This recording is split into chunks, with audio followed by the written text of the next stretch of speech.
So. Hallöchen! Hallo, herzlich willkommen alle zusammen. Hier zum YouTube- und Facebook-Livestream. Jawohl, live von der Prolight+Sound 2018. Hier vom Laserworld-Stand, Halle 5, C22. Wer hier live dabei sein möchte, soll einfach vorbeischauen. Genau. Ja, was machen wir heute? Ja, wir haben ein wirklich buntes Programm vorbereitet mit ganz vielen interessanten Leuten.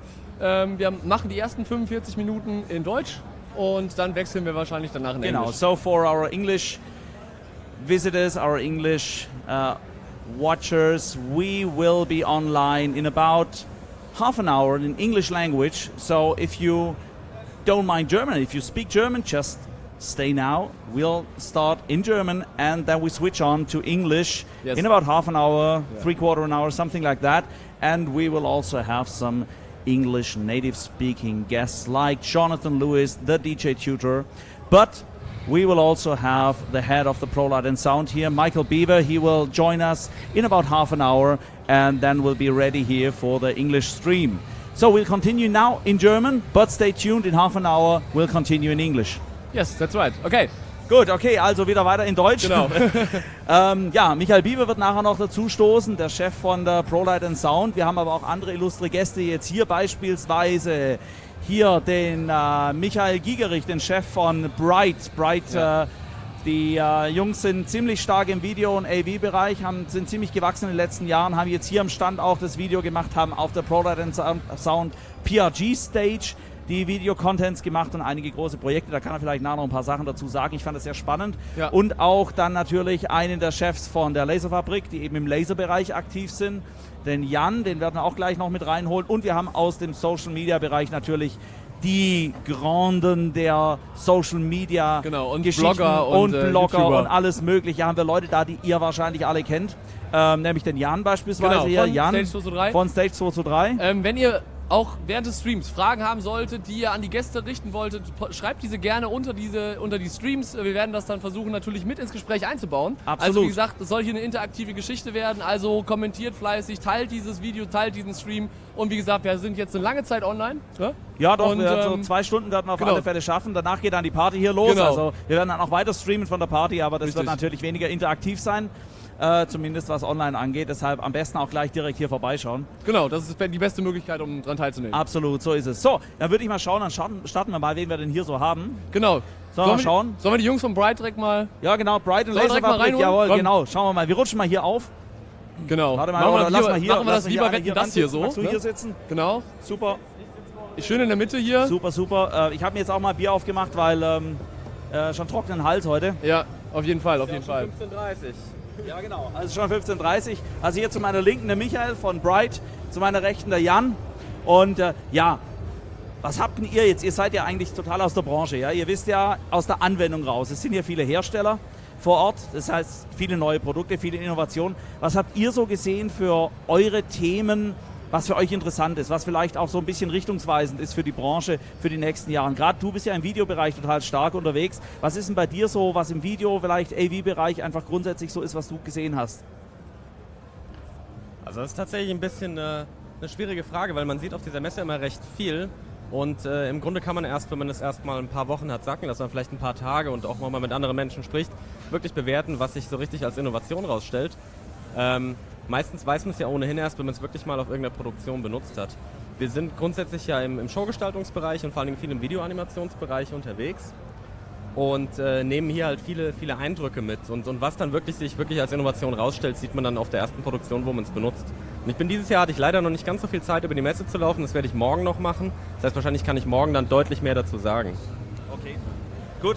Sehr schön, ja, also ich habe auch noch nicht ganz so viel Zeit gehabt auf der Messe. Ich hoffe, dass einige unserer Gäste dann hier auch noch mal die eine oder andere super Innovation bringen. Der Jan war schon ganz viel unterwegs. Genau. Jan, hast du im Videobereich, AV-Bereich irgendwas schon gesehen, wo du sagen würdest, hey, das ist mal was Tolles? Also ich muss sagen, ich bin auch ehrlich eher der Lichtler, ich bin nicht so der Toner, der AV-Typ. Und im AV-Bereich habe ich jetzt keine große Innovation gesehen. Was ich halt in den letzten Jahren interessant war, waren diese Moving Heads mit einem Videopanel drauf. Das fand ich eine ganz coole Innovation. Ich weiß nicht, wie weit man die jetzt in der Praxis dann auch einsetzt. Das kannst du mir sicher bestimmt auch beantworten, oder? Also grundsätzlich ist das natürlich in den letzten Jahren immer mehr ein Element geworden, was man verstärkt in Bühnengestaltung benutzt. Und es geht halt ganz klar in diesen Gesamttrend der Integration von allen Gewerken. Und alles, was irgendwie Gewerke zusammenbringt, so wie es solche Produkte auch tun, ist natürlich das, was in den nächsten Jahren immer mehr verstärkt benutzt werden wird. Und in dem Fall verbindest du halt das Thema Licht und Video, was ohnehin über die letzten Jahre immer mehr zusammengewachsen ist. Also auf jeden Fall eine gute Innovation. Da fällt mir noch eine Innovation im Bereich Video, die ich dann noch gesehen habe, ist die Matrix 5 Version, die natürlich primär Pixel machen, aber die haben jetzt die neue Version rausgebracht, die, glaube ich, bis zu 2050 Universen ansteuern kann, was ich meiner Meinung nach schon eine ziemlich hohe Zahl ist. Wer Ne? braucht sowas? Ja, das habe ich mich auch gefragt. Was ist so, was ihr normal steuert bei euch? So, also so Maximum, was mal so richtig läuft, bei so Großprojekten, so richtig großen, so, wenn mal halt irgend so ein Scheich irgendwas auf den Tisch legt. Ich glaube, das kannst du so pauschal nicht beantworten. Es kommt echt aufs Projekt an. Aber im Endeffekt ist das, was da jetzt eben genannt wurde, schon eine recht große Anzahl. Und ich denke mal, was da auch der Fokus ist, wo du besonders kanalintensiv unterwegs bist, sind vor allen Dingen Architekturinstallationen. Also das ist wahrscheinlich im Showbereich nicht unbedingt so ausgereizt, aber gerade im Architekturbereich hast du natürlich deutlich mehr Kanäle, wenn du irgendeine Medienfassade oder irgendwas hast. Und das ist, glaube ich, auch das, worauf die ganz klar abzielen. Okay, also ganz klar professionelle Anwendungen, das ist schon klar, ja. Also sehe ich auch so. Ich habe selber privat da ja keinen Anwendungsbedarf für sowas, überhaupt nicht. Aber im professionellen Bereich sehe ich natürlich schon stark auch, dass dieses Multimedia-Thema in Kombination mit Gebäuden auch ganz stark am Kommen ist. Also gerade im Architekturbereich, das ist schon ein Ding, was wirklich, glaube ich, auch in den nächsten Jahren nochmal anziehen wird. Ja, wir haben da jetzt ja verschiedene Projekte gesehen in den letzten Monaten, die da auch ganz groß gelaufen sind und ich denke, da wird einiges noch kommen dieses Jahr. Wie ist denn das bei euch so im Laserbereich, aber eben auch so im Lichtbereich, in der Kombination? Ja? Ihr macht ja da viel bei der Laserfabrik auch bei größeren Shows, größere Festivals. Was ist denn da so innovationstechnisch, was jetzt gerade so wirklich gefragt ist, auch um einfach da vielleicht auch mal wieder frischen Wind reinzukriegen? Ja, da bist du eigentlich der richtige Ansprechpartner, um das zu beantworten. Ihr vertreibt die Geräte ja, die wir einsetzen. Aber es ist tatsächlich so, dass der Bedarf an DMX-gesteuerten Laser-Fixtures stark gestiegen ist. Wir haben ja hier eine schöne Installation mit den Neo 6. Wir haben in der PRG-Stage eine Matrix gebaut aus 144 Lasern, die dort auf der Bühne installiert sind. Die sind alle DMX gesteuert. Das ist das, was der Markt tatsächlich aktuell ein bisschen verlangt. Die Anzahl der Laser steigt und sie sollen halt möglichst über einen DMX-Pult steuerbar sein, damit der Lichtdesigner selber drauf zugreifen kann.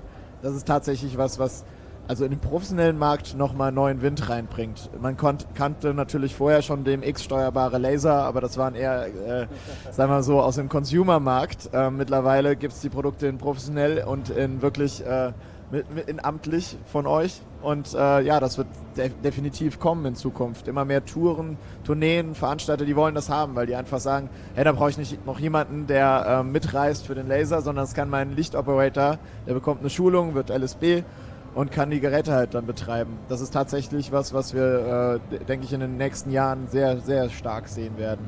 Und da wurde halt gerade mit dem Neo One wieder ein Produkt auf den Markt gebracht, das halt extrem darauf abgezielt ist, vom Lichtdesigner mitgenutzt zu werden. Parallel, während wir sprechen, laufen die Proben von Deutschland sucht den Superstar in Köln und da ist die Weltpremiere der Neo Ones im Fernsehen schon zu sehen. Tatsächlich kontrolliert vom Lichtdesigner und wir haben die gerade eingebaut und sind gerade mitten in den Proben für Samstagabend Live-Show. Da habe ich noch an dich eine kleine Frage und zwar, was ist denn dein Tool, was du regelmäßig einsetzt? Also jetzt, wenn du quasi unterwegs bist auf Tour, was hast du denn da für ein Tool, wo du sagst, das nutze ich regelmäßig, das brauche ich für meine tägliche Arbeit?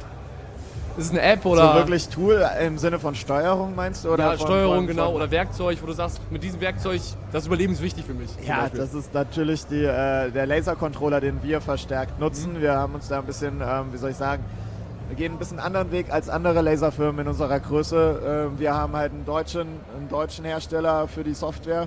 Das ist Laseranimation aus Berlin. Und das Tool, die DSP, wie sie abgekürzt heißt, die nutzen wir tatsächlich täglich. Das brauchen wir einfach für eine Show, tatsächlich.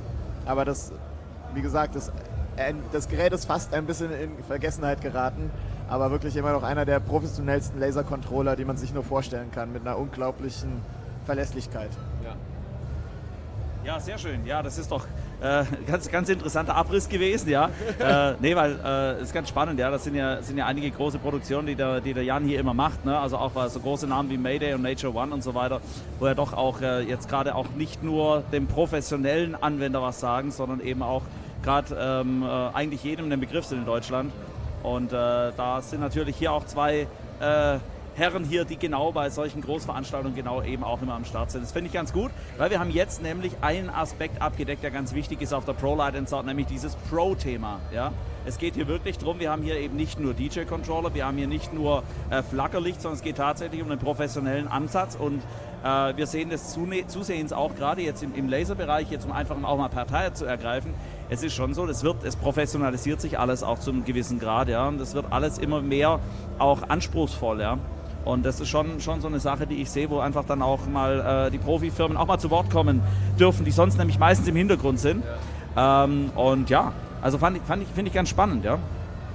Wo siehst denn du so ein bisschen, ja, die Laserbranche an sich hingehen oder auch, sage ich mal, die Veranstaltungstechnikbranche, weil du bist ja auch, zwar macht ihr Laser, aber du hast ja viel im Veranstaltungstechnikbereich auch mit den anderen Gewerken zu tun. Wie siehst denn du das? Wo entwickelt sich denn das jetzt gerade so hin? Weil ihr macht viel mit PRG jetzt gerade auch oder mit anderen großen. Wo geht denn die Reise hin? Das ist wirklich schwierig und kaum seriös zu beantworten. Wir haben natürlich viele große Produktionen, das heißt, wir haben einen relativ eingeschränkten Blick auf die Branche, weil wir sind natürlich mit, wie du schon gesagt hast, mit so größeren Firmen unterwegs.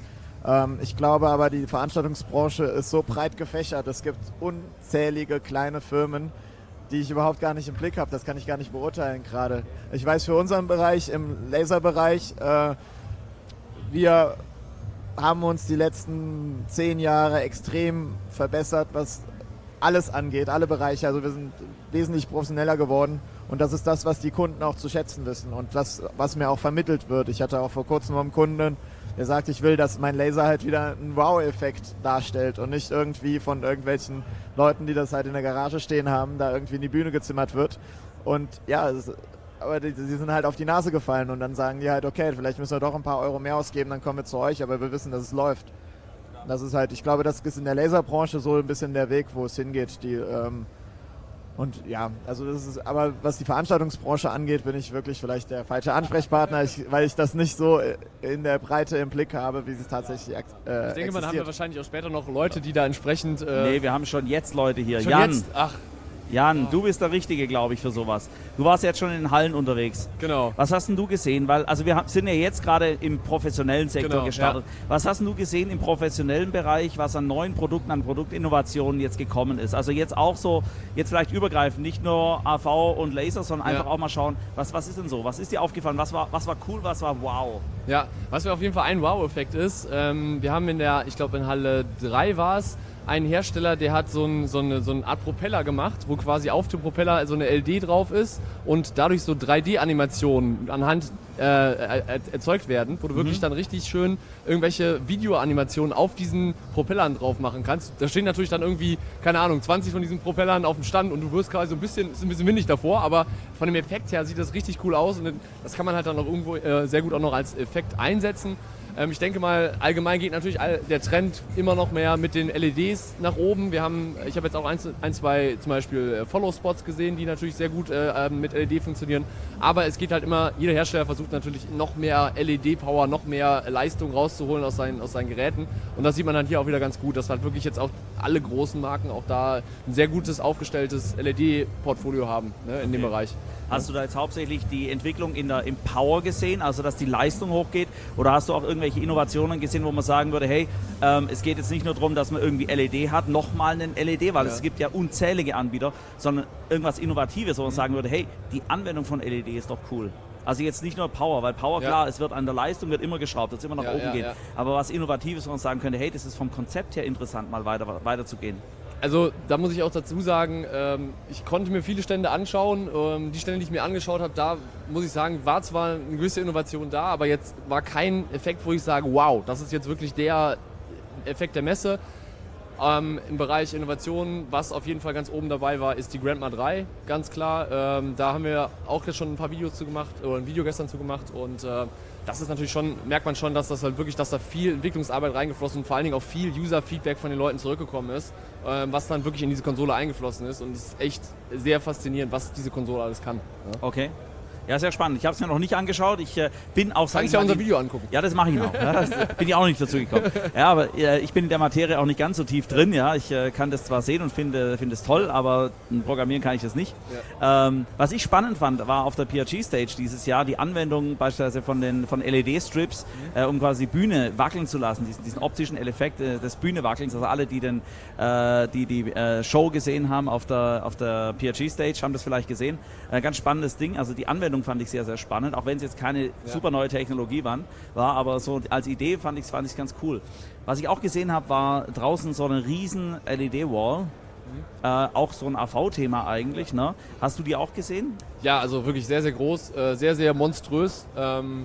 Ja, ist auf jeden Fall auch, geht ja auch immer in die Richtung größer und der Pixel-Pitch wird ja auch immer kleiner. Ne? Ja. Wie siehst denn du eigentlich? Hast du da auch irgendwelche Entwicklungen, die du jetzt, wo du sagst, im Bereich LED-Wall? Also, um ganz ehrlich zu sein, ich betrachte das Ganze ein bisschen weniger technisch, aber ich komme halt auch eher aus der Gestaltungsecke. Was ich finde, und das finde ich einen ziemlich erfreulichen Fakt, dass das wirklich, also im Endeffekt bist du da vorhin auch schon mit dem Produkt, was du genannt hast, drauf eingegangen, die Gewerke wachsen immer mehr zusammen. Ja. Also Jan hat es ja auch gerade gesagt mit dem Thema, dass man Laser zum Beispiel jetzt über Lichtsteuersysteme steuern kann, was du jetzt erstmal sehr als budgetären und finanziellen Vorteil ausgelegt hast. Ich finde es aber ehrlich gesagt hauptsächlich cool, weil du endlich mal die Chance hast, alle Gewerke irgendwie zu verbinden. Und je mehr die Sachen halt zusammenwachsen und zu einem Gesamtprodukt irgendwie verschmelzen können, umso besser. Und das ist für mich eigentlich auch das Thema Innovation der Branche, weil wenn man sich, egal welche große internationale Tourproduktion man sich anguckt, es geht immer um die integrative Gesamtbetrachtung. Es geht darum, dass Sachen gemeinsam genutzt werden, um daraus ein cooles Produkt zu machen. Und ich glaube, das ist das, was an Innovation hauptsächlich in dieser Branche auch vorangetrieben werden sollte und worum es eigentlich geht, dass man wirklich eine coole Show draus macht. Ja, das hört sich ja sehr interessant an. Ja, sehr spannend. Ja gut, vielleicht sollen wir mal gucken. Wir haben jetzt ja viel über die Profi-Produkte gesprochen. Was hast denn du, Jan, gesehen oder vielleicht auch der Nico, vielleicht sollen wir den Nico mal dazu holen. Was hast denn du gesehen, was so im Bereich jetzt auch Richtung DJs läuft? Ja, also da gibt es natürlich auch im Bereich DJ viele Neuerungen, zum Beispiel die Lightrider-App. Das ist quasi eine DJ-App, die ich auf meinem iPad installiere, wo ich dann ein Gerät drin habe und DJs ist ja so, die sind meistens immer ein bisschen faul, wenn es darum geht, irgendwie Licht zu programmieren. Deswegen machen die ja viele Geräte dann im Automodus, sodass diese App quasi diese komplette Programmierung übernimmt. Das heißt, ich schließe das quasi alles an, patche mir einmal meine ganzen Fixtures, die ich habe und dann kann ich quasi direkt mit der App loslegen. Das heißt, ich brauche keine Programmierung mehr, kann das wirklich ganz easy anpassen, kann mir Presets machen und kann die dann entsprechend abspielen. Das Coole ist, ich kann sowohl Moving Heads machen, als auch Wash-Effekte. Und das ist wirklich eine super integrierte Lösung, wurde hier auch vorgestellt auf der Messe. Und des Weiteren gibt es auch im Bereich Lichtsteuerung noch die Lightshark LS1. Das ist auch ein ganz cooles Konzept. Das ist halt auch so eine hybride Konsole, die ganz kompakt ist, die halt browserbasiert funktioniert. Das heißt, ich habe meine Konsole, auf der alles läuft und kann dann quasi über WLAN mich mit dem iPad auf die Konsole verbinden oder auch mit dem Laptop und das Ganze dann darüber steuern. Das geht halt auch nativ und kann damit, glaube ich, 4096 Universen ansteuern. Und das Krasse ist, bei dem Preis ist also echt eine Ansage, der kostet ungefähr um die 1.500 € und hat halt wirklich auch schon Profi-Features drin. Ja. Okay. Ja, das ist ganz spannend, ja, weil da natürlich auch das, was wir vorher auch so gelernt haben, ja, diese professionellen Produkte werden halt auch erschwinglicher alles. Ne? Also es wird alles auch für den Einsteiger auch attraktiver. Ja? Das ist eine ganz gute Entwicklung, finde ich eigentlich. Ja. Das gefällt mir sehr gut. Ich muss auch noch sagen, es geht auch ein bisschen, jetzt auch bei unserer Branche, die Digitalisierung so ein bisschen weiter. Es wird jetzt immer mehr Richtung Apps, ne? Und auch Richtung Internet-Sachen, die man quasi dann verbinden kann über die Cloud. Also das wird auch jetzt immer innovativer, meiner Meinung nach. Okay.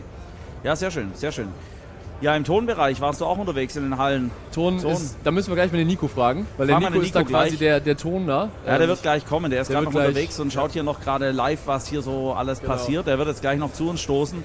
Wird im Tonbereich ein bisschen was erzählen, was passiert ist, ja, weil es, glaube ich, doch da auch Innovationen gibt. Ich habe dieses Jahr ganz spannend eben auch wieder verschiedene andere Stände hier in der Halle gesehen, ja, die eben auch nochmal Dinge aufgegriffen haben. Ich fand ganz spannenden Ansatz von Tender-Specs, wo einfach auch bestimmte Sachen auch im Profibereich dann zusammengeführt werden, wo es eben um so bestimmte Ausschreibungsthematiken geht, die man dann standardisieren kann. Ja. Also ein ganz interessantes Konzept, aber eben auch dann die Newcomer von letztem Jahr, Snap und so weiter, diese Kabelführungssysteme. Da ist einiges wieder da gewesen. spannenderweise waren aber so richtig tolle Innovationen nicht dabei. Ja. Das Einzige, was ich jetzt wirklich gesehen habe, was mir auch aufgefallen ist noch, waren die Drohnen-Lightshow. Ja? Hier in der Halle gibt es auch einen Anbieter, der so kleine Drohnen fliegen hat, also so ganz kleine Drohnen, die eben so ein bisschen Lichtchen drauf haben und blinken. Hat Intel ja was mal groß gemacht, schon groß inszeniert. Eine spannende Sache.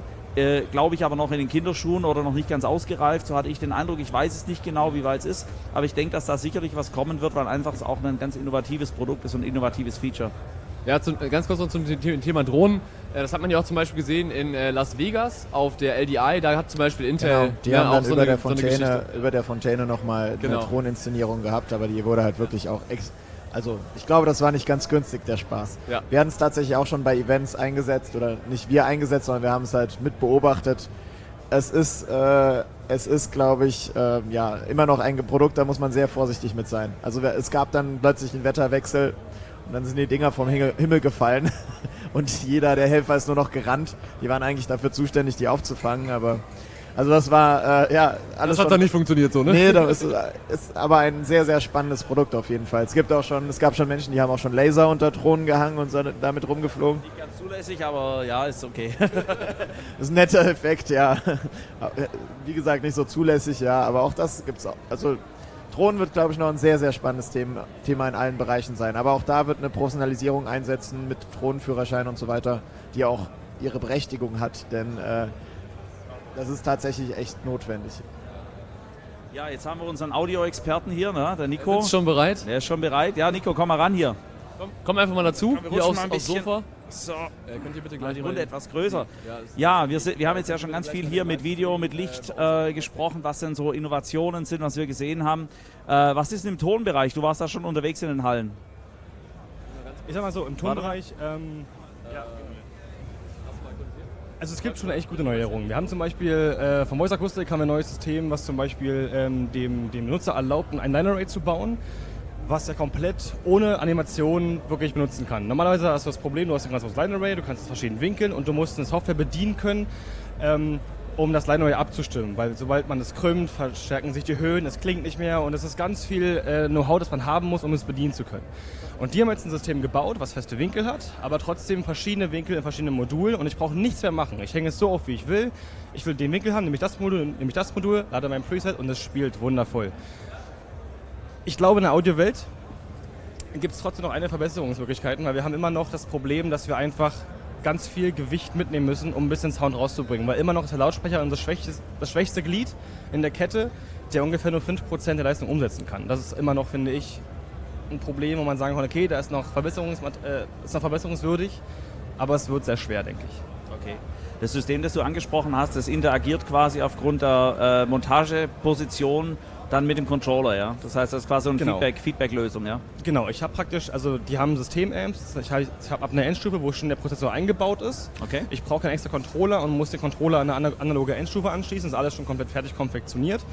Und ich habe praktisch ein 5-Grad-Element und ein 15-Grad-Element. Und wenn ich jetzt sage, okay, ich habe jetzt eine Veranstaltung, gerade als DJ sehr interessant, weil ich eben nicht ein Tontechniker sein muss, um das System an den Start zu bringen.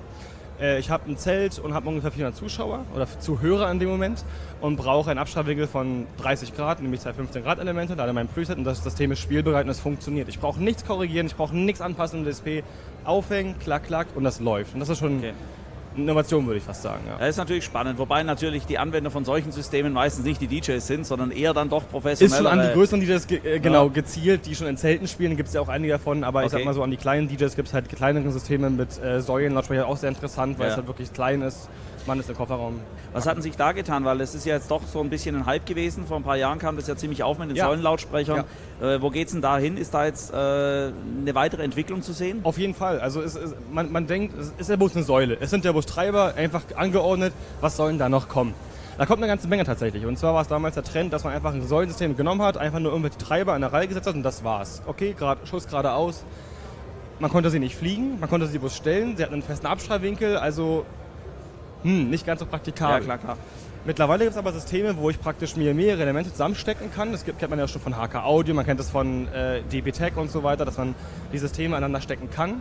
Aber es gibt mittlerweile auch Systeme, wo ich jedes Element winkeln kann. Das heißt, ich habe sogar wirklich nur einen einzigen Lautsprecher, kann alleine verwenden, kann bis zu 4 Stück clustern, ich kann sie curven, und das auch ohne Ton-Know-how. Also ich kann Okay. einfach nur gucken, okay, wo strahlt der hin, dann mache ich ungefähr so und es funktioniert. Okay. Ja. Das ist ja ganz spannend, weil es ja dann doch auch, sage ich mal, alles vereinfacht wird. Also es Auf wird jeden jetzt Fall. so ein bisschen auch diese Vereinfachung auch im Tonbereich herangetragen. Ja, im Lichtbereich haben wir das ja gesehen. Der Jan hat vorher erzählt eben von der Lightrider-App, wo man sagt, man macht wirklich für Die ist eine wirklich ganz einfache Bedienbarkeit von Lichttechnik. Ja. Und im Tonbereich scheint es auch Einzug zu finden. Das ist eine spannende Sache, jeden Fall. weil ich glaube, dass da durchaus eine Notwendigkeit da ist, weil natürlich viele DJs oftmals eben auch technisch sich nicht so tief reinknien wollen. Früher war es Ist ja ja so, klar. dass die DJs auch viele eben aus dem Technischen gekommen sind, zunächst mal Techniker waren, rausgekommen sind aus dem Technischen und sich dann reingefuchst haben und dann eben auch DJ gemacht haben. Ja, primär waren es aber Techniker. Mittlerweile ist es auch anders. Ja. Mittlerweile, glaube ich, kommen viele, die sagen, ich komme aus dem Musikthema raus, ich möchte Musik machen, ja, ich möchte vielleicht auch ein bisschen was produzieren, ja, aber das technische Know-how fehlt und ich glaube, dass das ein ganz guter Schritt ist in die richtige Richtung. Ich glaube, es gibt einfach niemanden, der 2 Instrumente spielen kann, sich mit Ton auskennen kann, dann noch mit Rigging und das geht einfach nicht. Ich kann mich nicht mit allem auskennen. Deswegen brauchen wir Systeme, die eben für jeden bestimmt sind. Ich habe noch aus dem professionelleren Bereich eine Frage. Hast du da was mitbekommen? Ich habe irgendwie im Vorfeld gesehen, es gibt jetzt ein Tool, das du auf deinem Line-Array installieren kannst, das den Winkel misst, wenn du es aufhängst. Ja, die gibt es aber schon eine Weile, also es gibt verschiedene Variationen. Okay, Ich kann die einfach reinlegen, er sagt mir genau, wo ich hinschießen kann. Einige Hersteller haben sogar das so gelöst, dass ihr in den Flugrahmen einen Laser reinhängen könnt und dann könnt ihr sogar sehen, wo schießt mein Element gerade hin. Das ist auch ziemlich spannend. Einfach nur daneben in den Griff rein und dann sieht man genau, okay, wo schießt es gerade hin. Dann heißt nachher wieder, wir hätten die Kameras zerschossen und es war eigentlich das Line-Array. Nee, alles gut. Aber Zwischenfrage, ist dein Nachname wirklich Deutschland? Ja, ist er wirklich. Also das ist ja wirklich der Hammer. Es gibt wirklich einige, die sagen jetzt von wegen, ja komm, du veräppelst mich, das kann ja wohl nicht wahr sein, das ist doch ein Künstlername. Ich bin aber kein Künstler, warum soll ich mir einen Künstlernamen geben? Nico Deutschland ist ein Hammername, wirklich. Ist am Flughafen auch immer echt lustig, auf jeden Fall. Super, glaube ich, ja. Kann man schon sagen. Nee, aber Hat jemand beim Ausfüllen der Geburtsurkunde irgendwas verwechselt? Ne? Ja. Ist beim Arzt auch sehr gut. Ist beim Arzt auch mal sehr toll, wenn ich auch gerufen werde. Also, wer ist das denn jetzt? Herr Deutschland, bitte. Bitte zur Information hier. Ist immer ganz witzig. Was ich aber noch ganz kurz hinterherwerfen wollte, und zwar, was auf jeden Fall noch kommen wird, das habe ich, man munkelt, aber man hat ja so ein paar Kontakte und das habe ich gehört und das soll kommen. Es wird irgendwann Systeme geben. Wir sind gar nicht so weit davon entfernt, wie der Bus noch hinstellt. Man steckt ein Mikrofon rein, drückt auf einen einzigen Knopf und das System misst sich komplett vollautomatisch ein. Man braucht nichts mehr machen. Und das ist schon eine krasse Revolution, wo ich sage, okay, das könnte auch für jeden DJ interessant sein, weil es wird auch von ganz kleinen Systemen der Fall sein. Das heißt, ich habe einen ganz halligen Raum. Einen Raum, der dröhnt, der nervt. Hingestellt, Klick, kurz den Speed durchgejagt, es funktioniert. Gut, das ist natürlich sehr, sehr, sehr konsequent dann umgesetzt, aber ich denke, dass auch da der Weg hingehen wird. Ja? Weil ich denke, mit den ganzen Automationstechnologien, die wir heutzutage haben in verschiedenen Bereichen, ist das, glaube ich, schon ein ganz spannendes Thema und ich glaube, da wird es tatsächlich dann enden. Die Frage ist nur, wie lange dauert es, weil das doch nicht ganz so ohne sein dürfte wahrscheinlich. Es ist schwer. Die Prozessoren werden stärker und von das ist ja auch das Ding. Wie gesagt, der Lautsprecher selber bleibt das schwächste Glied in der Kette. Er kann die Energie immer noch nicht so umsetzen, wie wir sie wollen. Die Frage ist, was soll da noch kommen? Das ist wirklich... Was soll da noch kommen, außer eine bewegte Spule? Es ist wirklich ein sehr spannendes Thema und ich hoffe, vielleicht kriegen wir irgendwann eine Revolution, wo so eine kleine Box was macht wie ein riesen Line-Array. Ob das kommen wird, man weiß es nicht, aber die Wissenschaft ist ziemlich weit heutzutage. Dann habe ich noch eine Frage an dich, Nico. sag mal. Du bist ja auch auf der Messe unterwegs gewesen. Nein. Was ist denn so dein Messe-Highlight, wo du sagst, das Produkt oder diese Innovation ist genau das, wo du überrascht wurdest? Wo ich wirklich überrascht war, ist tatsächlich nicht von Voice. Also nein, diesmal nicht. Also ich sag mal so, das, was die ausstellen, kennt man schon von der letzten Messe. Die haben halt keinen Londoner Lautsprecher, andere Sachen, aber wo ich sehr überrascht war, es hängt draußen an der Live-Sound-Area hängt eine Säule, die nennt sich Axiom. Da dachte ich mir, was ist das denn? Noch nie in meinem Leben gehört. Man kennt ja so L-Akustik, D&B kennt man, aber das habe ich noch nie gehört. So dünn, 5 Meter lang und dann drunter 3 kleine Bässe, wo ich denke, gut, was soll dabei rumkommen? Ging die Demo los, ich dachte mir so, wow, was ist das denn? Das ist wirklich... Also noch auf der Rolltreppe hinten, ungefähr 50 Meter entfernt, hier. Das war wirklich eine Sache, wo ich denke, okay, es war auch sehr teuer. Ich habe mir UVP sagen lassen, es ist wirklich sehr, sehr teuer, das System. Aber wenn man das irgendwie mal in Masse produziert und das irgendwie mal vielleicht irgendwann günstiger wird, glaube ich, wird das auch ziemlich viel revolutionieren, weil einfach kein Gewicht, keine Größe, das war Wahnsinn, was da rauskam. Unfassbar. Was ist da der technische Hintergrund gewesen, dass das dann so funktioniert oder haben sie das nicht rausgelassen? Also rauslassen tun die wenigstens, aber Nico hat seine kleinen Taschenlampen immer dabei, um hinter das Gitter zu leuchten. Und ich habe nur gesehen, da waren kleine Breitbänder drin, ein kleiner Hornvorsatz, mehr habe ich nicht gesehen. Also irgendwie scheinen den Schall noch mehr zu bündeln, dass er noch weiter trägt, aber wie genau, ich weiß es nicht. Also das ist wirklich wahrscheinlich eine Wissenschaft für sich. Ich kann mir nicht vorstellen, dass es nur aus den kleinen Pappen kommt. Ich kann es mir nicht vorstellen. Das war eine Power und da war noch Luft nach oben. Das war noch nicht Limit, wo ich denke, heftig. Das kann schon was, ne? Was genau, keine Ahnung. Das ist interessant. Okay, sehr spannendes Thema, ja. Ja, wir haben jetzt natürlich auch immer die Möglichkeit, jetzt auch noch auf Fragen einzugehen, die online reinkommen. Das heißt, wenn ihr jetzt hier auf dem Stream drauf seid und mal zuschaut hier, Einfach mal reintippen. gerne einfach mal reintippen. Wir haben hier Experten für Video-AV, für Ton, für DJ, Licht und alles Mögliche. Für Laser. Das heißt, wenn Fragen sind, dann jetzt, weil wir haben da natürlich... straffen Zeitplan. Straffer Zeitplan und natürlich geballte Kompetenz hier. Wir werden jetzt dann gleich noch, ich denke, in so 10 Minuten wird der Michael Biwer auch noch kommen, der Chef der Prolight+Sound wird auch noch hier mit dazukommen. Vielleicht kann er uns da auch ein paar interessante Sachen zur Messe noch erzählen, weil ich habe da auch Sachen munkeln hören in bestimmten Bereichen, deshalb passt es super, dass er hier sein wird, um einfach da nochmal das eine oder andere vielleicht zu erzählen, was denn dann so sein wird, weil wir haben dieses Jahr eine sehr erfolgreiche Messe, möchte ich behaupten. Es ist durchaus sehr voll, es sind sehr, sehr viele Besucher da gewesen wieder. Ich war ganz erstaunt, trotz des Fluglotsenstreiks, oder wer hat gestreikt? Irgendjemand hat wieder gestreikt, also jedenfalls irgendwas hat gestreikt. Immer. Und dann war am Dienstag war das natürlich erstmal etwas langsamer hier, gerade internationale Gäste haben Schwierigkeiten gehabt, eben ranzukommen. Ich glaube aber, dass jetzt gerade gestern und heute das eigentlich auch wieder kompensiert wurde. Wir haben also sehr, sehr viel Besuch hier gehabt, zumindest in anderen Hallen war es teilweise noch krasser. Insofern denke ich auch, deckt sich das mit euren Ja, auf jeden Fall. Also zum Beispiel war ich ja auch gestern am Grandma-Stand, ne, von Lightpower. Da war wirklich, also Überrannt. Die Leute haben sich quasi da durchgeschoben auf dem Stand. Und es war unmöglich, auch bei dieser Live-Präsentation. Die hatten so ein Auditorium, wo die wirklich dann in, keine Ahnung, 50, 60 Leute rein. Die Leute standen teilweise draußen im Gang, um halt diese Präsentation irgendwie noch halbwegs musste sich anstellen, um mal das Pult sehen zu dürfen. Ja, genau. Wirklich, so wirklich ungefähr, heftig, ja. Dass man nicht nur eine Wartenummer ziehen musste, war alles, ne? Ja, wie am Arbeitsamt, na ganz toll. Okay, gut. Ja, dann hoffen wir mal, dass es auch dann die Erwartungen entsprechend den Erwartungen gerecht werden kann. Weil ich glaube, so ganz final ist ja noch nicht ausgeliefert. Ne? Es ist ja noch, sag ich mal, noch ein bisschen Luft.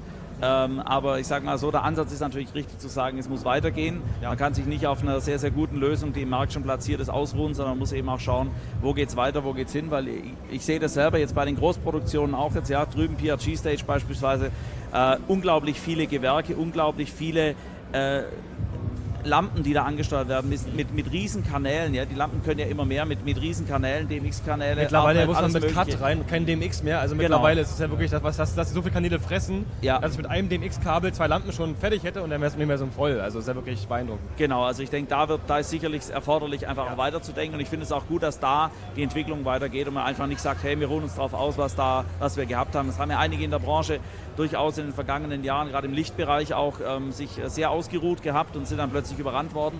Das ist schon sehr, sehr ärgerlich. Ja, weil es gibt keine Zeit, sich auszuruhen. Die gibt's nein, definitiv nicht. Für niemanden. Definitiv nicht. Es passieren ja auch viele Konsolidierungen in der Veranstaltungstechnikbranche. Ja, wir haben den einen oder anderen Marktteilnehmer, der jetzt auch Anfang des Jahres dann die Segel gestrichen hat, ja, die dann einfach nicht mehr im Markt sind. Und das ist schon ganz spannend, ja, was da auch an Entwicklungen passiert. Aber ich denke, in der Professionalisierung, da wird es am Ende dann schon die Professionellen bleiben übrig. Ja. Ja.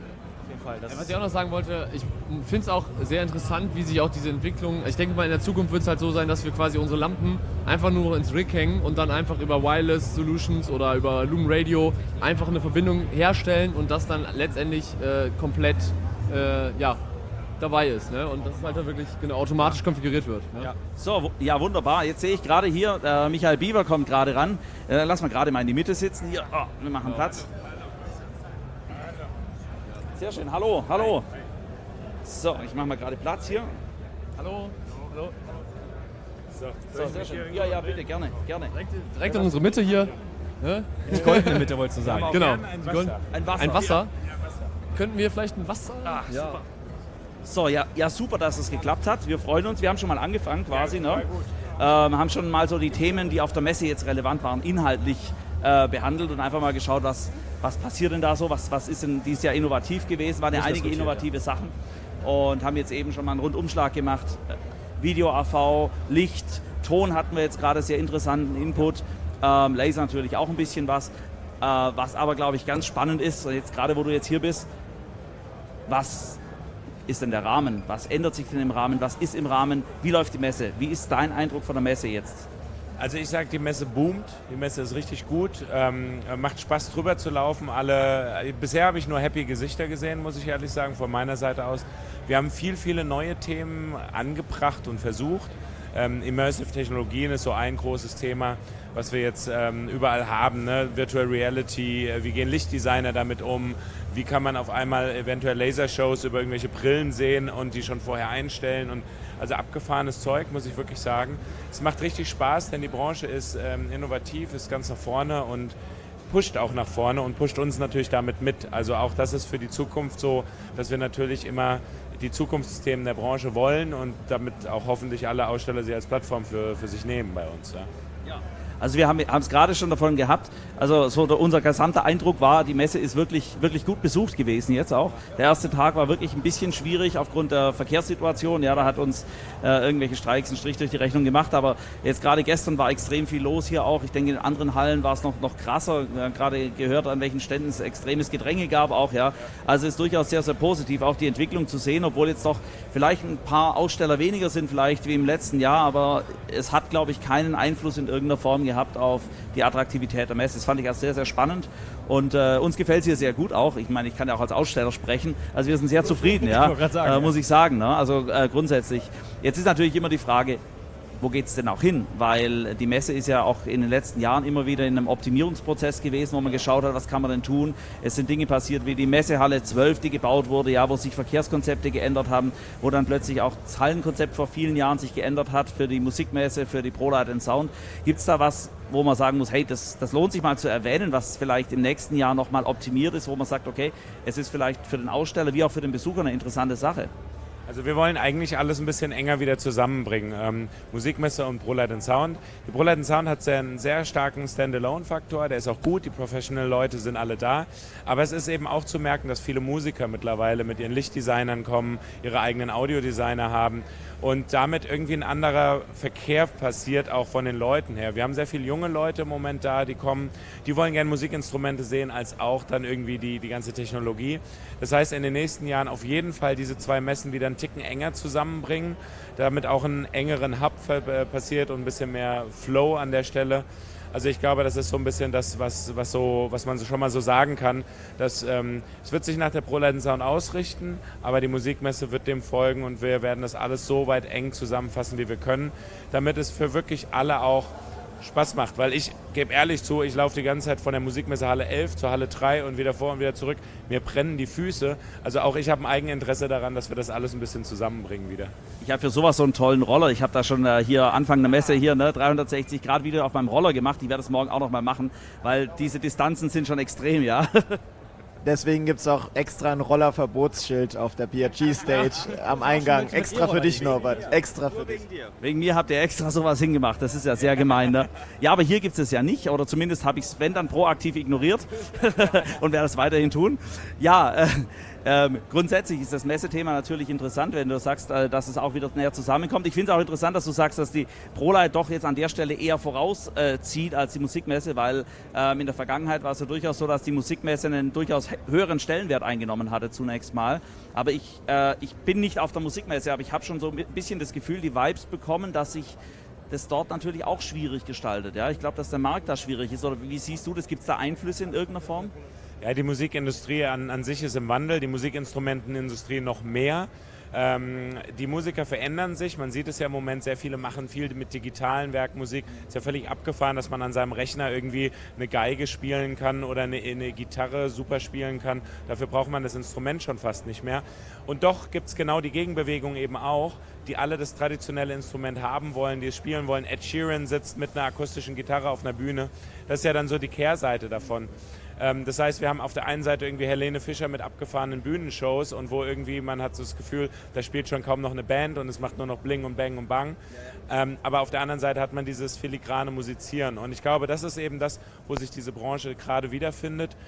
Das zeigt auch so ein bisschen die Messe. Wir haben auf der einen Seite die etwas filigranere Musikmesse im Moment und dann wirklich auch so dieses Brett Prolight+Sound, was da einfach nach vorne treibt.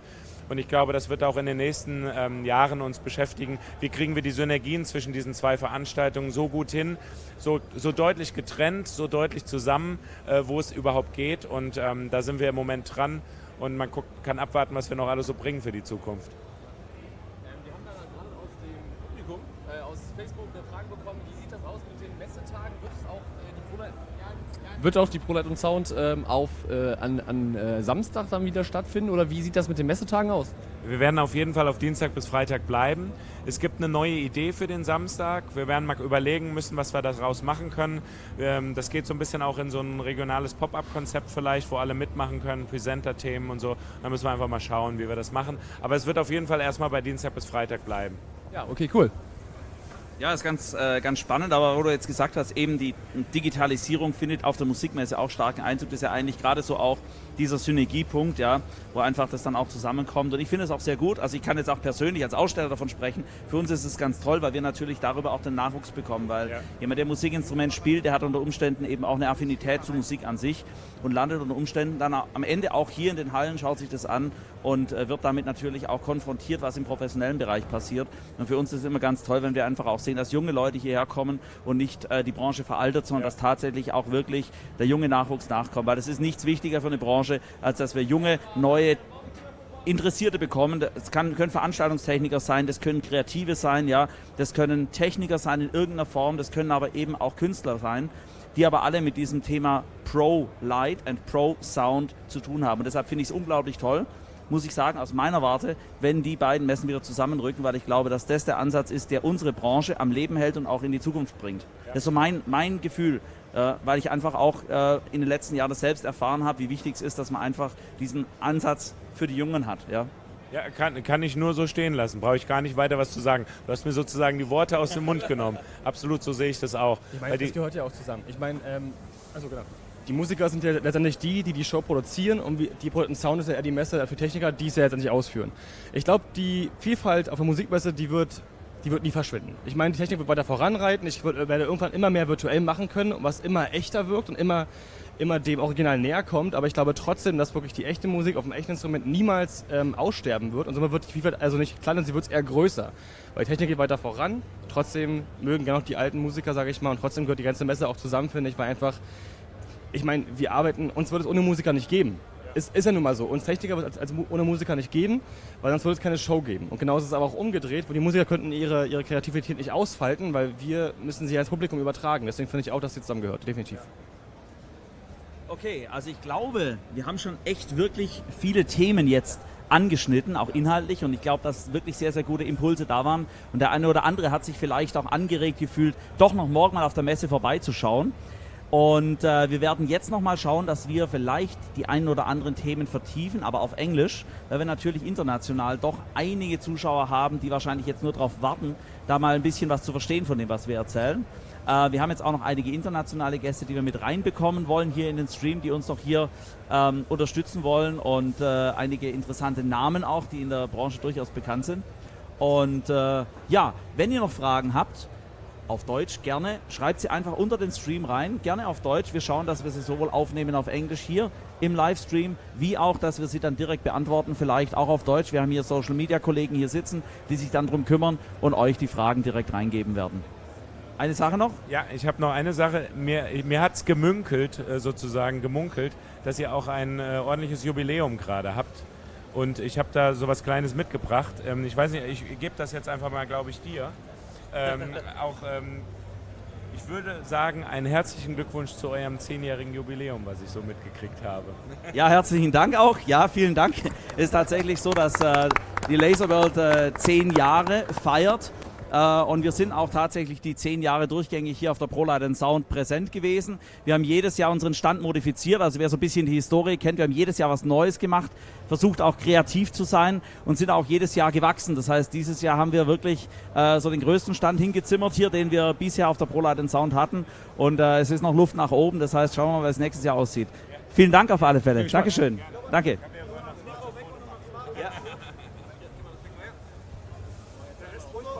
Machen.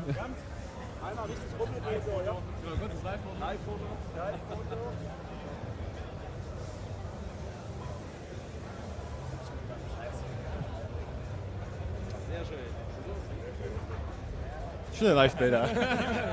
Sehr gut, wunderbar. Ja, vielen Dank. Sehr schön. So, jetzt ist gerade hier schon einer vorbeigeschlichen, den brauche ich jetzt eigentlich gleich für den englischen Livestream. Wo ist er denn hin? Da ist er schon. Johnathan, you're the man. Not for the English stream? You don't want to stay? Probably you want to just do a short summary for our English visitors, because they didn't get, actually, I think they didn't get what we actually talked about, because it was super fast, so even any translation program wouldn't have made it. So actually, maybe you can just give a short roundup what the Messe will be like. So the Prolight+Sound, it's a very successful concept basically, and the Music Messe as well. But I heard rumors that there will be changes, probably, but improvements. Not negatively changes, but improvements. In the past years, the Prolight+Sound has always improved. There were a lot of adaptations. The whole 12 was built. The whole traffic system was changed for the Messe, so there was a logistics part, but also the organizational part was changed. So is there something we have to expect for the next year's Prolight+Sound? Yeah, I mean, always changes, in my point of view, always changes are good. Even people don't like changes. Of course, it kicks you out of the comfort zone.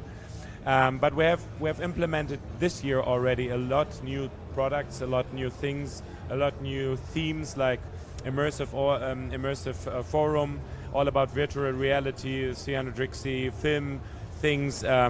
What is about lighting design with virtual reality, what you could do there. And for next year, we're planning, of course, some certain changes, not the big ones. So the Prolight+Sound will not lose his face, and somehow it's just bringing in Musikmesse, Prolight+Sound a bit more together and try to do something that it's more a hub for everybody to walking around, see the news, see the things, get creative ideas and come up new. And we think a lot technicians are as well musicians, and vice versa. A lot musicians have to do with some technique, and like the fellow beside me said before, like they're doing concepts and they're doing by their own, and the technicians then need to do that, but they need to have the creative idea and to see what new products are in. And I think that's the main part we're looking at the moment, and also for the future from the changes. Yeah, I definitely agree. There's a lot of mutual benefits between the Musikmesse and the Prolight+Sound. So I really welcome that you bring these two exhibitions more together. That's what I liked in the many years back. They were very, very close, these exhibitions, and it was a mutual benefit. But there was a different thing. So the Musikmesse was extremely strong, and the Prolight+Sound was just an addition to that. But I have the impression that this is changing. So I think Prolight+Sound is still pretty strong, the pro industry. But what about the Musikmesse? Is the Musikmesse the same as it was, or is there more the need for the pro audio and video as well? I think it's transforming at the moment. We have two worlds. You have the very traditional instruments and you have the digital instruments, and hybrid things, something in between. At the moment, Prolight+Sound from the trade show business is absolutely the leader. But if you see how the entertainment technologies follow the music, so probably the music is still the leader in the heart, Yeah, sure. Like, I mean, if we look for the big shows of Pink or whatever, like we had big massive shows, Madonna as like crashing over here, fireworks there, and then we have filigrane people like doing acoustic guitars on that, doing country music, just black walls, a bit lighting. So you have always both inside. I would say each and everything could learn from each other. Sometimes we have to reduce our own, and sometimes we have to just bump it up and spread it out. So Musikmesse, I think, should learn from my trade show organizer perspective to use Frankfurt really as their platform for the European market. They could do much better because we serve it. We have a platform here. We do everything what we can, entertainment, everything. And Prolight+Sound appreciated that, the people speaking one voice going forward. Musikmesse, I think, could do better, but of course of the change in between digital, hybrid and traditional instruments, it's also somehow the way the music change now. I think there will come in the future something new around, and we will be astonished to see that.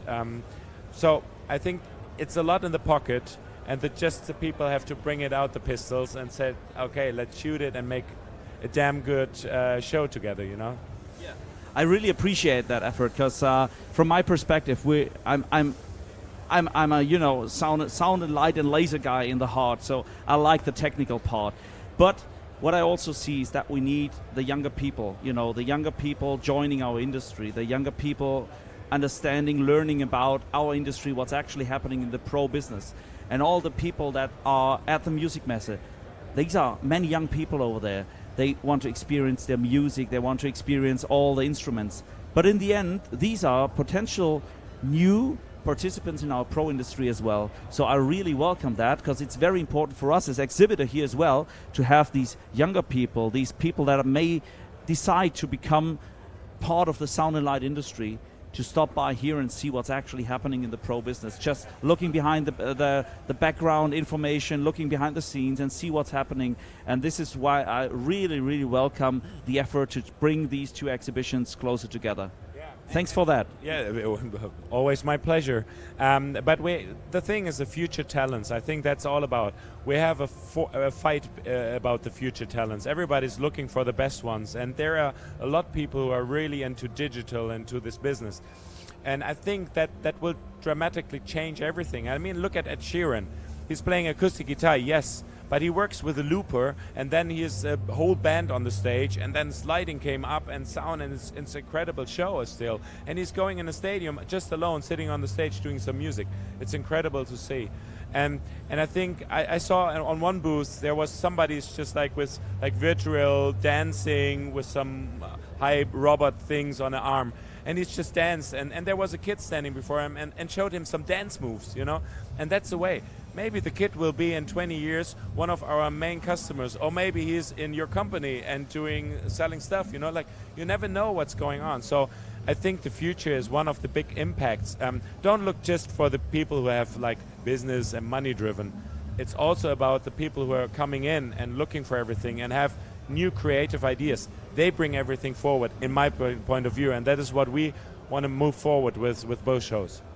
That's a good approach, and that's why I also have Jan here from Stage 223 here on stage, basically, because he actually, and this is what I like about the concept they are doing, they brought up a new platform, especially targeting people, younger people that are not that familiar with the industry, but want to learn about special terms, technical terms, and want to learn about the industry, and he gives all this guidance to them, and this is what I really like. So I think there is a huge tendency to bringing people together more, because there was kind of a separation in the past years, which I experienced, but now things are getting closer together, and this is what I actually like. This is why we're actually doing this live stream now, and this is why we're getting such crazy people into that live stream, like Johnathan Lewis. He's over there. Johnathan, you want to join us? Johnathan Lewis, he's the DJ Tutor. Many of you probably have heard of him. He's some sort of positively crazy guy, which is actually what he also says about himself. He's rather famous, especially on YouTube. Probably you came across one of his videos. He explains there how you actually become a DJ and what you actually could do as a DJ, or as if you're in the live entertainment industry, what you can do to improve your business and all that. So it's a pleasure to have you here. Thank you very much. Thank you. I think he has 180,000 subscribers on YouTube, so he's pretty famous there. Infamous. Change it slightly. Yeah, and he's got a lot of experience. Johnathan, you want to shortly explain what you're actually doing and what's your task is and why you're here and what you've seen here on the exhibition site. Okay, first of all, I like my main philosophy is to inspire. So when I heard you, I like your ideas. I like the way your brain works. It's not about money driven, it's the expression and the feeling you have. And I think if you learn from there, everything else comes naturally. I like that. I see that in you. It's brilliant. What I like to do is I like to teach and inspire and motivate, and that's my number one priority. So when I started doing my video tutorials, it wasn't for me, it was just I saw no one else was doing it, and I thought, well, if I can give a bit of my knowledge and share some of my knowledge and ask for nothing in return, then let's just put some good vibes out there. And that's what I did, and it's just grown and grown and grown, and it's grown exponentially. It's got to the stage where Now people follow what I do, they copy what I do. I've met up with great people like Norbert, who's invited me to the show, and it's gone from me teaching people how to DJ to like doing demonstrations, tutorials, kit reviews, and so on. I've been to the Prolight+Sound Messe now maybe 10, 11 times, and every time it's something different. And you mentioned about, this person dancing and the child dancing. What I do like about this show in particular is you can walk around the entire show and you can say, I've seen this, I've seen this, I've seen this. But somewhere in a corner, that tiny corner, you see something inspirational and you go, wow, that is amazing. I mean, I relate back to maybe 4 or 5 years. Do you remember Pacemaker? Oh, yes. The handheld. Yeah. 2 guys Yeah. from Tonham, all they were doing, they were walking around with this small sort of pacemaker, and I thought, that is amazing. Okay, it's been superseded because everything you can do now, you can do on your iPhone. But that caught my attention. So this is the beauty about shows like this, that are just going to grow and grow. You never know what you're going to find. You will find a gold mine. And what I love about these shows is that you can be anybody. You can meet someone you've never met before. You can have a conversation with them. And within a month, you can be working with them. You can be interacting with them. It's like a chef in a restaurant with all the ingredients. And the chef normally chooses A, B, and C. Another chef comes in and go, let's use this other ingredient. Put it in. Before you know it, the 2 chefs have made some wonderful, wonderful food no one else has ever tried before. This is the beauty about this show. So you actually say the show must go on, because the show is very important. It's Of not course. just, online business only. It's still the show. Meeting people is the important Yes. part. Yeah, I Absolutely. fully agree. Yeah, I can't add anything. I totally agree. It's like the one thing is digital and you can see something, but the emotional feeling, the energy and the creativity you get if you meet people, if you see the things real life, and you get some ideas of your work for the future. And sometimes, like you said, it happened. Like you talk to somebody and you maybe after half a year you recognize, I have a business card of them, and I maybe just give a quick chat because I'm in his city. And he would call and say, yeah, I have a project, let's talk about. And then it's going on and there's new business coming up. And it's sometimes amazing. And this is what I think, no digital business, even Instagram, Snapchat, I do all that as well. But it's a different connection than a real life talk to each other. That's why we're sitting together and not just chatting to each other with the answering questions. So I would say, yes, a trade show has its things. They will change something. It's not just a product demo show anymore, but it's more a hub with networking and coming together. it's more like the relationships and all these stuff. So it's much very nice to go to the exhibition and talk directly to Johnathan, for example, and met him in person, and you can have these really nice transfer of your knowledge to the people and got new ideas and got new inspiration. You already told us, so it's really nice. So guys, I have to excuse myself. I need to go to the next meeting, unfortunately, but I liked it so much over here. It's really good. And I like that you all came together on the show and have a talk and show the world who could not be here to be there. I can just tell everybody who's seeing at the moment, there's still one day left. Come over. It is worth it. It is great. And Laser World is always welcoming you, right? That's very correct. And Thank you. I'm sure you'll be back in about 1.5 hours when our stand party starts. Drinks are on. Oh, that's a promise. Yeah, that's pretty good. That's Okay. pretty good. So see you later. Thank you very much for joining us. Thank you very very much.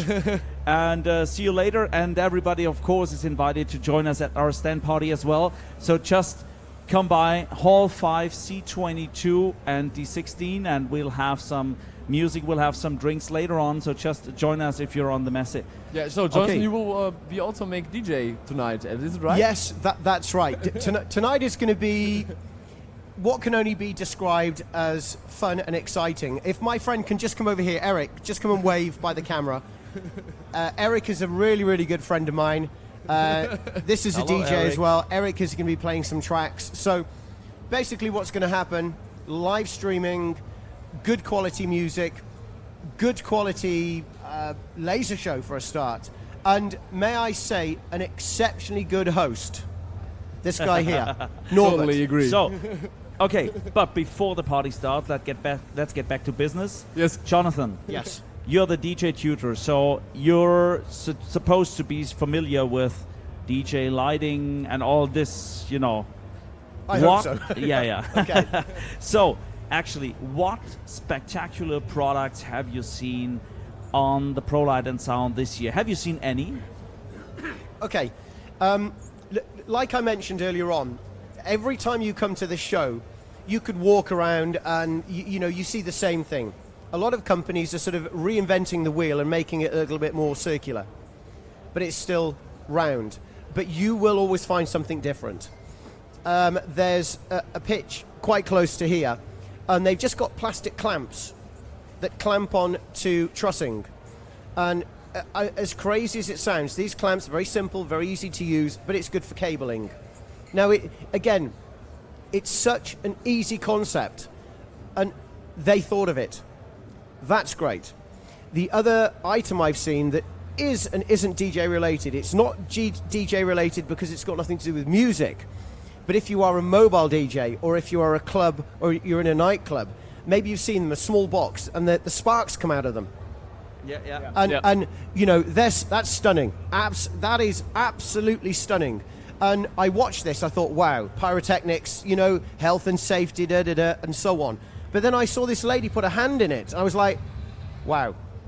So you could probably take that. I mean, that is something. If you're watching this live stream now, maybe you don't know about it. But I am pretty sure that within a year's time, a lot of mobile DJs are going to be having these because it's just wow. It's got that wow factor. Yeah, we already had made a video last year about these really nice effects. Yeah. And it's really crazy. And also, was my first impression was like, oh, okay, that could be pyrotechnics. Yeah. But then I put my hands and it was like, wow, that's crazy because it's not like hot or something like this because it's only like a little bit like heating up a little bit Yes. and then it's going up like a fontaine. So it's really impressive. Yeah, it's an impressive effect. What about the lighting? Is there anything you've seen? Spectacular lighting? I'll be honest with you, not really. Again, what is happening with lighting, same with Laser World lasers, is, the quality is staying the same, but the price is starting to reduce. So again, with all lighting, you will always have your high end, you'll always have your very expensive lighting, but a lot of lights, lasers, are getting more affordable now. And so we're reaching more people, which is great, and I like that. That's fantastic. Okay, great. And of course, for DJ, most important, controllers, sound, anything you've seen yet? Right, controllers and sound. I haven't seen any new controllers, but I would like to touch on one thing, and I mentioned this a while ago in a video. We always like to, in technology, get rid of that weakest link. The worst thing is to have that link that, there's always issues. And what I can see in the future is every controller, no laptop. Okay. And we're getting to that stage. Solid state drive, a slot to add another solid state drive. All controllers will have touchscreen. You'll have compatibility for SD card, for USB, and if you want to, the external laptop. Okay. But I can see this happening. So maybe, as you know, companies, they release something today, but they'll always be, manufacturing and processing something for the next sort of 2 or 3 years. So that's what I can see in the future. Okay. That's pretty interesting. Jan, what have you seen in, especially, the mid-range lighting and sound thing? Because this is where you were in the halls and did videos the past 3 days. So basically, you must have come across something interesting, right? Yeah, of course. You already mentioned it, like these fontaines. I saw these. This is very impressive, in my opinion, and also a good value service for DJs. They say, okay, I want to offer my customer a unique package. Yeah. So it's a really good product, in my opinion, to sell it to the customer. And I think we also saw lots of another lights. For example, I also really like the Astera lights. So they are complete battery powered in IP65, so they you can use outside. And this is not only a parcan, this is like an intelligent parcan. I have they are connected over Wi-Fi together. They can switch the bracket for like if I want to hang it on a truss or if I want to stand it on the ground for uplighting. So these lights are very intuitive and very good. Have a very good range and very professional way to use it for a DJ, for example. I've actually used them myself already on an event. I rarely do events. I normally don't do that. But I actually had one large event last year, and I rented them from a befriended company, and they were awesome. Because the fun thing was you can have an app to control them, so it's not only DMX. And there is many applications where I see that DMX is probably not appropriate for being used because it's way over the top. It's over-engineered, you know. So it's fun to have the option to use an app for controlling this. And I was really impressed by the endurance of the batteries they had built in these units. And it's also good that you can also say how long do you want to use the lights, and the lights will automatically changing the brightness. And then you can say, for example, I want to have the lights on for 6 hours, and they will changing it automatically how bright they are to hold the complete 6 hours. Maybe that is part of the future as technology moves forward with phones. Yeah. Maybe we'll get to the stage where a telephone for a DJ or for anyone really, will have a super fast processor, terabyte minimum of memory, and you'll turn up with your controller, you'll do Bluetooth to your phone, all your music will be on your phone, and there's no need for anything else. Yeah. And also the phone then will have another screen, your app for your lighting, everything will be in the one place. So I have another question for you, Johnathan. So you are the DJ tutor. So could you please, what do you think about these music app like Apple Music or Spotify? Will they be changing in the future the DJ business? So for example, if I'm a DJ, most of us can use Spotify now. So will be the DJ in the future have no job anymore? Or what do you think? No, there will always be a DJ. I've had this argument a couple of times with clients who've said, we're interested in booking you, but we're also thinking about getting an iPod. Now, let's imagine that the client contacts all of their guests and says, please give me your favorite tracks. Now, the client then will have all those favorite tracks, put them on an iPod and play 1 to 100. The trouble is, if you do that, when you get to number 7 or 8 and the dance floor vanishes, it's difficult to get them back. The DJ is the only one who can look at the dance floor and think, okay, the mood's changing. I need to change the music according to the mood. An iPod can't do that. Spotify can't do that. Nothing can except the DJ. So you will always have a DJ. Unless you get to the stage where you've got some mad robot who understands vibe and energy, and I find that highly unlikely.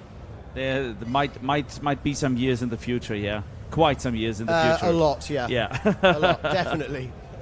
Good, very interesting thing. Let's probably have a look at the more professional audio, video, lighting. What have you seen, Jan? Is there anything you can remember that might be really interesting? Something really, really innovative? So maybe, for example, for lighting guys, of course, the new Grandma 3, that's the complete controlling unit. And the booth was complete full, and yesterday we made a video of the guys, and it was very impressive how this console works and with all these touchscreens and the buttons, and it was really impressive what these console can do in the future, and they developed it very long together with the customer and the clients, and I think this was, my opinion, my highlight of this complete show to watch it, but it's only for lighting guys. So, but we also in the audio field. There's lots of things we already saw it on the outside stage. There was a small loudspeaker who's very like this bright and has a massive sound like a big line array, and it was very impressive how many volume come out of these kind of small loudspeaker line array. So that was very impressive. So they are also starting with downsizing more Yes, of in the loudspeaker range. Yeah. What about the pole loudspeakers? Is there anything you saw that's improving there? Because especially mobile DJs always started to use those small speakers just with a small sub and a small speaker. Yeah. What's happening there? There's also some new changes. They also going to more portable ways. So for example, you can also have these kind of speakers with battery powered. So for example, if you have an outside wedding where you need a second thing or second thing where you System. Yeah, that was the point. System, so you can put it outside without any cabling through the complete garden, for example. So this is also what I saw lots of times here, and also some loudspeakers who has everything integrated. So there's a media player in it, there's a Wi-Fi in it where you can control it over an app, and also you have microphone integrated. So you have everything in a complete system that I think, and also it's a good value service or added service for DJs to get, for example, like weddings and outside and doing some speeches, for example, in the garden. Sure. That sounds pretty interesting. Maybe Nico wants to join us later for doing some pro audio feedback from the Messe. Or maybe we can also ask Stefan. I don't know if he's also aware of that. You can also talk Probably a little bit. we can ask both of them. Yeah, well, so nobody feels embarrassed. I will also just leave the stream for a second and ask them, and then I will come back. Yeah, sure. So Johnathan and I will have a chat about some other impressive things. Have you seen the drones in the hall? Yes, I have. And again, drones. I have one myself. I have a DJI Phantom 3. I've used that for many years. And a lot of people seem to think that as soon as they see a drone in the sky, they're like, oh, you're intruding into our privacy and take that camera away. Yet in the United Kingdom, there are actually more cameras watching you than anywhere around the world. And if you think about it, this is something that may be slightly controversial, but every single day around London, there are potentially 1,000 vehicles flying above you with hundreds of tons of fuel. And at any one given time, something like that can fall out the sky and it would destroy an entire housing estate. Whereas people seem to be more inclined to be worried when they see a small little object of a few kilos flying above them. But what you've got to think of is there's a lot of technology involved in keeping that in the sky. It's governed by GPS. It's governed by battery power, etc. Now, to answer your question, in the Prolight+Sound at the moment, there is a pitch, I believe, behind us, a stall. Yeah, somewhere over there, yeah. That's it, with the drones flying in unison. Stunning, amazing, I love it. Now, I can potentially see in the future, now get this, you imagine where we get to the stage where possibly Laser World have got a laser attached to a drone and that's flying around the room. So no longer have you got something, you like that, don't you? No longer have you got something that's stuck somewhere or is 360.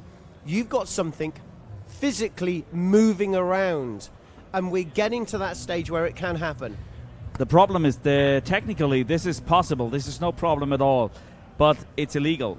Basically, that's the problem about it. Okay, maybe it is or it isn't, but if you think about it, it's no problem. It's a nice effect, of course. Of course, you've seen that with lighting shows. They did huge lighting shows. There was a huge drone lighting show powered by Intel. They put a lot of energy in that and a lot of power in calculation power with their computer systems to make that happen. So I think it's a fun thing to have that here, because I think it's the first time it's on the Prolight+Sound having some choreography with drones and lighting. Yeah. So that's kind of an interesting thing. Yeah. Yeah, but in a way, I've mentioned about that, but it can be done. Yeah. Even now it can be done, because at home I have some lasers that are battery powered. All I have to do is attach one of those to my drone and fly it around. It is, yeah. You know, so you see again, I can see in the near future we're getting to the stage where at big festivals, at big shows, you know, no longer, and again, we take this to the next level, will the lighting show be over there? The lighting show will be able to move around with drones. Yeah, it's going to happen. I see that. I also have another question for you, Johnathan. So it will be also going this light show for DJs. Is this more like, for example, the RB DMX1 from Pioneer, that you can control directly your lights without any programming? What do you think about this kind of concept? Okay, I like it because what it does is, you know, when you mention to a DJ DMX, they shock, they're horror, they run away. Then when you mention Sound to Light, they're like, yeah, not too bad. Master Slave, not too bad. DMX, whoa, crazy. Yeah. But you see, what we're getting to now is controller, small interface, lighting. Yeah. It's getting more user-friendly, it's getting more easy, and it's in one place. There's nothing worse than going to an event, setting up your controller or your CDJs, plugging it all in, and then setting up a DMX controller, and you know what I mean? Yeah. So, of course, what we're doing now is, again, it's back to, as I said earlier, about laptop connection to a controller. We're always now, technology is getting in the way of that weakest link. And that's what's happening here. We're taking away another link, so we're losing bits of kit, but we're gaining stability with just having one or two items instead of 5, 6, 7, 8, and so on. Yeah, thank you very much. Yeah, I think that's the right development. So this is what we, just to round up everything, this is what we see in the pro lighting and pro sound field as well, making things more comfortable, more easy to control. We have that in the field of lasers as well, because the trend's going towards easy controllability through standardized systems. So what we see now, especially in the laser business, I can tell that this is what Jan explained before in German. I just summarized that. Basically, you see that on the PRG stage now, they have everything under control with their Grand MA. So they put in the DMX signal, and that's it. So the professional lasers become more and more user-friendly, because the same as you have with the DJ run away when they hear DMX is the lighting designer when he hears laser. Because the problem is the lighting designers always had the problem that they needed additional software that they didn't want to have to use, because the software was so complicated in their point of view, and they needed to get the software to get the lasers working, and probably have the software, some additional computer in between where the software is on, and then remotely control this software. But this was a hell of additional effort, so many lighting designers decided to rather not go for lasers. But this has changed. We launched, it's 3 years back, we launched the RTI Neo 6 as first system that was completely made for the professional applications with full DMX controllability, and this is such a great system. It really impacted the market, and it changed the way that shows actually happen. So you can see that this year on the PRG stage we have a matrix of 24 Neo 6 systems, which actually means 144 laser outlets. That's massive. You can watch the video I put online from the Conchita event for the LIA Awards that just happened the night before the Prolight+Sound started. There you can see Conchita standing in that massive load of beams. It's a massive wall of beams just coming out behind her, and that's the fun thing, that you can control this all with DMX. And this is kind of effects generators you can use. The effects generators you nowadays have in simply every lighting controller. So it's super easy for lighting designers to just plug in the laser and get going. And this is what I see in the DJ business. I see it in the laser business, and also in the AV video business, because the matrix controllers, the new ones, are so easy to control. Even I can do that, and I'm a really noob regarding AV. I really have no idea, but it's so simple to control that I see that all this is getting closer together. What do you think about that? You have the same experience? Yes, I have also the same experience with that. So we must see how the future will what we do in the future, but I think everything goes to digitalization, and everything is so. What you also mentioned with these controllers, everything is going to much easier usability for the customers. So it's very, very crazy. I also see virtual reality becoming more predominant, and what I envisage, for example, from a DJ's perspective, is I could see potentially, and again at the moment, DJ turns up, people dance. What I can see, and mark my words here, within 10 years, the DJ will not even have to be in the room, even though the DJ can still be in the room, but then there will be, through web connection, another room where people can, for example, if the analogy is a little bit like a silent disco, people put the headphones on, listen to the music. What people will be able to do is put headphones on and have either a proper sound system where they will get the vibe and energy of the music and have a VR headset on, or have VR headset with the silent disco. But what they'll be able to do is they'll be able to interact with the people in the room, and they will be able to, through their own VR headset, make up their own virtual nightclub. So they can be anywhere around the world in their own nightclub. And of course you may think, well, they're going to knock into people. Well, all the headsets will interact with each other, so they will notice someone else. Now again, some people like to be different. I forget the movie. There's a movie out at the moment that's based on VR. Do you remember what it's called? I can't think of it now. There's a chap who... Anyway, someone may mention it. But in this virtual reality movie, someone can be a horse or anything. So people can potentially be something completely different in this virtual reality room. Now also, again, I mentioned to Norbert about teaching people how to use things. Well, again, if you think about it, for example, a company could have product A, and you go online, you watch videos. And again, that's fantastic because you're watching a video, you're watching someone show you how it's used. But the next level in VR is to go into a virtual room and have a virtual teacher show you how to use it. Not only that, but then the virtual teacher will say, right, now press this button.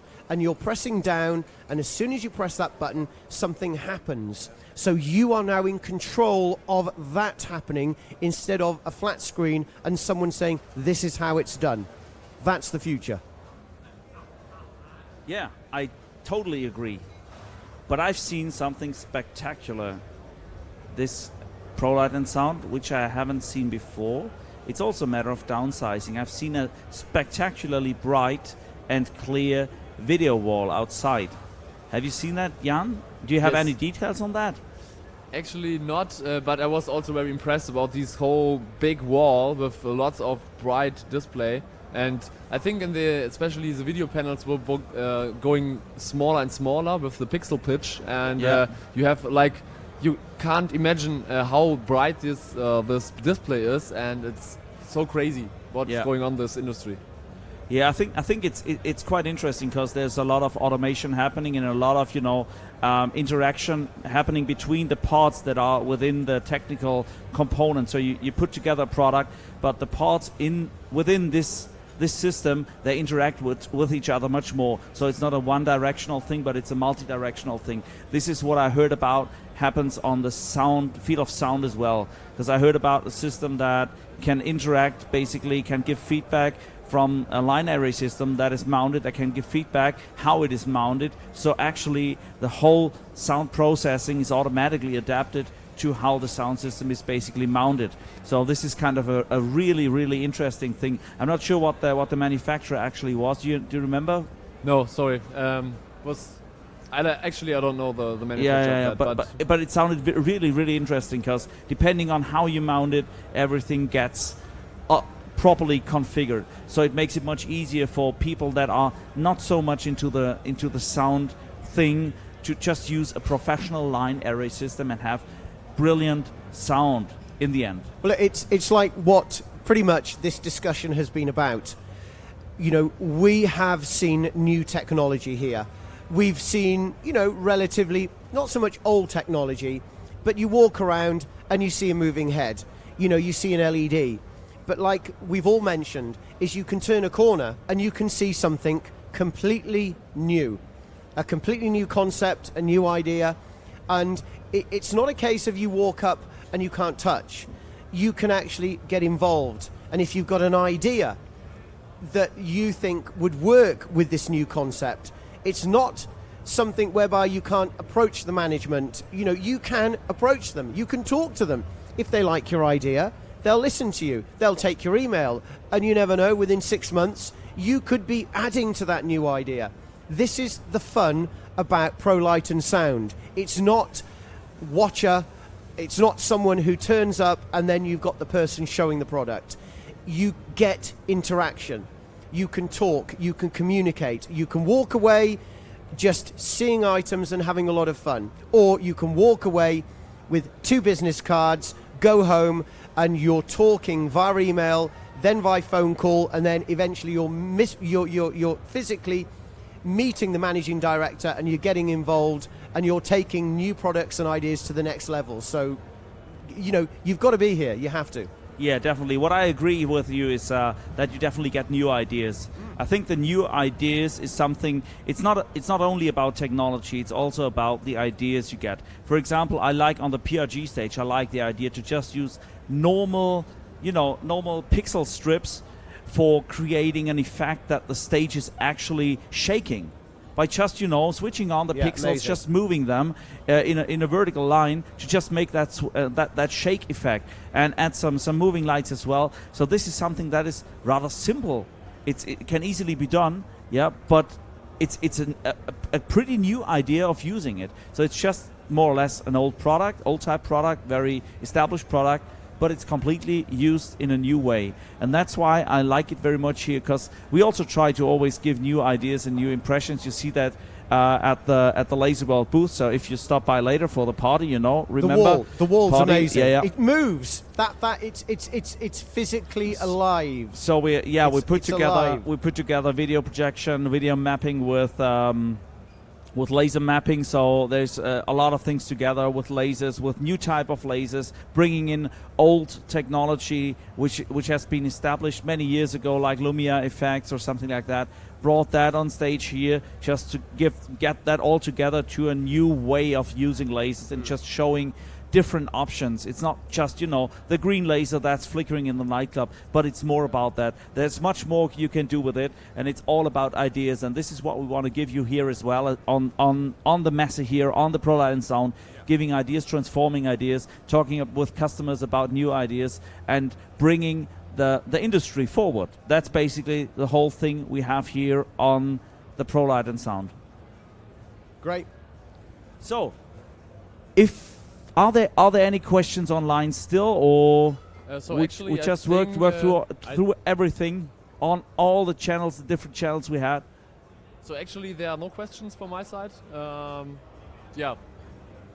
Okay, so I think we're done for today. Yeah. If you still have any questions, just post under the video. We try to hook up with the questions, answer your questions later tonight, probably tomorrow. We still live stream for the party. We'll make a short gap, just arranging everything for the party, and we'll start streaming for the party on Twitch pretty soon. We'll post the link down here so you can see the link, and then we continue streaming. I think it will start in about half an hour, something like that, continuing the stream. And Johnathan will be live. We'll have Sigi Di Collini at the decks. We'll have Steve Lagos at the decks, so some important people. And of course we'll have Eric van Schindel support the DJ Tutor at the decks, and it's gonna be amazing. It's gonna be amazing. And of course we'll start our live stream with a big bang for the party. So don't miss out on that one. So we're off. Thank you, Jan, for being such a great host. Thank you very much for your nice environment here at the Laser World booth. It was very pleasure to stay here at your booth. So it was very nice. Thank you very much. And don't miss out on the social channels of Jan. He's Stage 223. Search for Stage 223 on Facebook, on YouTube. Yeah. You find him everywhere. there. You find us everywhere. The same for Johnathan. His YouTube channel is Ella Skins with double L. and but you find him anyway. He's the crazy guy. And also our host. Yes, Mr. Laserworld himself, Norbert, because thank you very much. Without him, you wouldn't be watching. I wouldn't be here. Thank you, sir. Thank you very much for joining us. But I have a short at the end. I think let's make this like in the video that we do every time. Practice and enjoy. Yes. Thank you very much.